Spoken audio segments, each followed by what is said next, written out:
یہ جو ہم سورج کو روز دیکھتے ہیں نا، اسلام کہتا ہے کہ سورج روزانہ جہاں غروب ہوتا ہے نا، وہ بیسیکلی غروب نہیں ہوتا، وہ اللہ کے عرش کے سائے میں جا کر اپنے آپ کو سجدہ ریز ہو جاتا ہے۔ یہ روزانہ اللہ کو جا کے ہم اس کو غروب سمجھتے ہیں کہ سورج غروب ہو گیا، یہ اللہ کے ہاں سجدہ کرتا ہے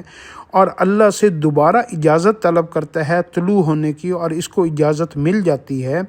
قرآن پاک میں اس کو یوں بیان کیا گیا ہے، وَالشَّمْسُ تَجْرِي لِمُسْتَقَرٍّ لَهَا، سورۃ یاسین کی 38 نمبر آیت ہے، تو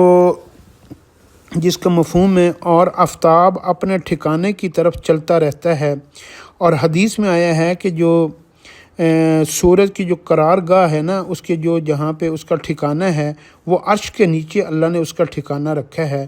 جب قیامت قائم ہونے والی ہوگی تو اس دن جب سورج اجازت طلب کرے گا تو اس کو اجازت نہیں ملے گی، تو سورج جو ہے نا وہ مغرب کی طرف جو ہے نا وہ طلوع ہوگا، اور یہی جو ہے نا یہیں سے پھر قیامت کا آغاز ہوگا۔ تو سورج کو جب دیکھا کریں تو یوں دیکھا کریں کہ اگر سورج اللہ کو سجدہ کرتا ہے تو مجھے سجدے کی توفیق کیوں نہیں ہوتی؟ میں نے بھی تو ایک دن غروب ہونا ہے، میں نے بھی تو ایک دن مرنا ہے، میرا بھی تو ایک دن جو ہے نا وہ جنازہ اٹھنا ہے۔ اگر کائنات کی ہر چیز اللہ کو سجدہ کر رہی ہے،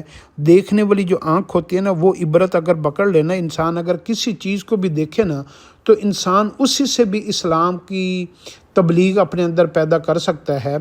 سورج کو دیکھے، چاند کو دیکھے، ستاروں کو دیکھے، زمین و آسمان کو دیکھے، بحر و بر کو دیکھے، سمندروں کو دیکھے، پہاڑوں کو دیکھے،